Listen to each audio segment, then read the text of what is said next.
예, 기재위 간사 유성걸 의원입니다. 문재인 정부가 세금으로 급하게 쌓아올려서 만든 부실한 공공일자리 사업이 일자리 성과만을 보여주기식으로 나타냈다는 것이 이 통계로 지금 나타나고 있습니다. 어제 통계청이 발표한 공공부문 일자리 통계에 따르면 2000년 공공부문 일자리가 276만 6천 개로 전년 대비해서 16만 4천 개, 6.3%가 늘었습니다.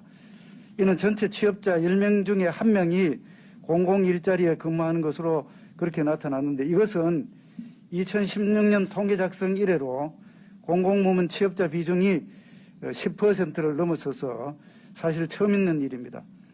늘어난 일자리 중에서 13만 개가 정부기관 일자리였는데, 그 중에서 공무원 일자리가 한 3만 5천 개 정도, 그리고 나머지는 공공근로 등 단기 계약직이 많은 비공무원 일자리 숫자가 9만 5천 개에 이르고 있습니다. 특히 2020년에 늘어난 비공무원 일자리 9만 5천 개 중에서 40%에 가까운 3만 8천 개가 60세 이상 일자리로 나타나서 결국은 문재인 정부가 단순히 보여주기식 일자리 성과만을 위해서 세금으로 만든 부실한 일자리 남발이라는 것을 보여주는 그런 통계가 되겠습니다. 일자리 문제를 실질적으로 개선하기 위한 구조적 처방은 하지 않고 눈 가리고 아웅하기 위한 통계 숫자 느리게만 급급한 그런 일자리 사업의 면모를 보여주고 있다. 그래서 전반적인 대개조가 필요한 시점이라는 말씀을 드립니다. 특히 일자리 부문에서 정부의 역할은 세금을 쏟아부어서 일자리를 만드는 것이 아니라 기업과 시장이 자발적으로 좋은 일자리를 만드는 것이라는 말씀을 분명하게 드립니다. 우리나라 GDP 대비 부동산 보유세 부담률 증가가 OECD 국가 중에서 가장 높은 것으로 나타나고 있습니다.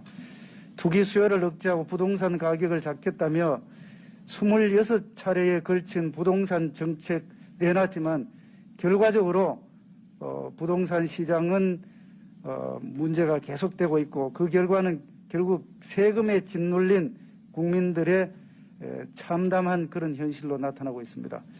우리나라 종부세 최고 세율 여러분들이 잘 아시다시피 6%입니다. 세계 최고 수준입니다. 그런데 이렇게 종부세로만 끝나지 않고 재산세로 연결이 됩니다. 종부세는 높은 집값에 높은 세율을 매기는 그런 형태의 누진 구조를 가지고 있습니다. 정부가 매년 공시자 가격까지 높이고 종부세율 그리고 과세 대상이 되는 국민도 지금 대폭 증가하고 있는 그런 상황입니다. 그 결과 지난해에 거친 주택분 종부세는 문재인 정부 출범 2017년 대비해서 14.7배나 늘어났습니다. 도대체 집값 안정화의 목표가 뭡니까? 국민들이 안정적인 생활을 영위할 수 있는 가장 기본적인 터전을 마련하고 어려움이 없도록 하는 것이 기본적인 목표입니다. 그러려면 실수요자가 감당 가능한 범위 내에서 주택을 자유롭게 선택할 수 있게 해줘야 되는데, 또 그 주택을 유지하는 데 드는 비용이 도대체 얼마인지를 충분히 예측할 수 있어야 합니다. 집 한 채 장만한다 했는데도 불구하고 세금 폭탄 얻어맞고 매년 오르기까지 한다면 겁이 나서 누가 집을 사고 가정을 꾸리고 아이 낳을 생각을 하겠습니까?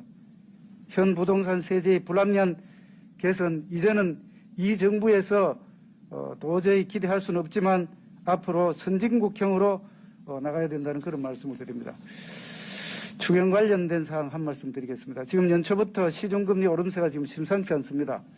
국고채 3년물 금리가 어제 기준으로 보니까 2.119%까지 올랐습니다. 1년 전보다도 1.2%포인트나 올라서 3년 7개월 만에 최고치입니다.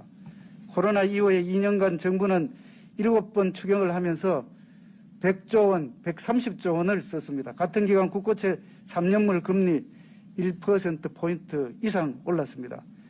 나라가 빚을 내서 시중 자금을 빨아들이니까 그 기간만큼 또 그만큼 민간이 자금을 구할 수 없기 때문에 금리는 오를 수밖에 없는 겁니다.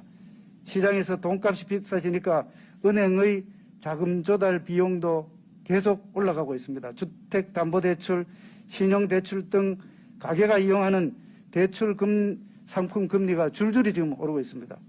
은행권의 주택담보대출 변동금리가 지금 현재 연 5%대까지 올라갔고 전세자금 대출 금리도 5%대 진입을 앞두고 있습니다. 신용대출 평균 금리도 지난해 1월에는 연 3.46%였던 것이 지금은 5%대 초반으로 지금 급등을 했습니다. 자영업자 1인당 평균 대출액이 한 2억 3천만 원 정도 됩니다. 2억 2,800만 원임을 감안을 한다면은 금리 상승으로 연간 이자 부담액이 400만 원 이상 지금 늘어나고 있는 그런 상태입니다. 정부는 돈을 풀어서 소상공인 자영업자 지원에 쓰겠다고 하지만 돈 풀면 풀수록 어려운 서민들, 소상공인 자영업자들은 점점 더 어렵게 된다는 말씀드립니다.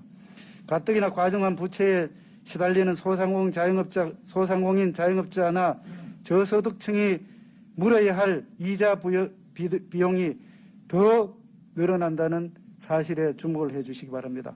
공짜 점심은 없다는 말을 문재인 정권과 정부 여당은 다시 한번 명심하시기 바랍니다. 아울러서 국민의힘은 추경 재원을 적자 국채가 아니라 세출 구조조정을 통해서 마련을 하고 소상공인 자영업자에게 실질적으로 두텁게 도움이 될 수 있는 방향으로 추경 심의가 이루어진다는 말씀을 다시 한번 분명히 드립니다. 이상입니다.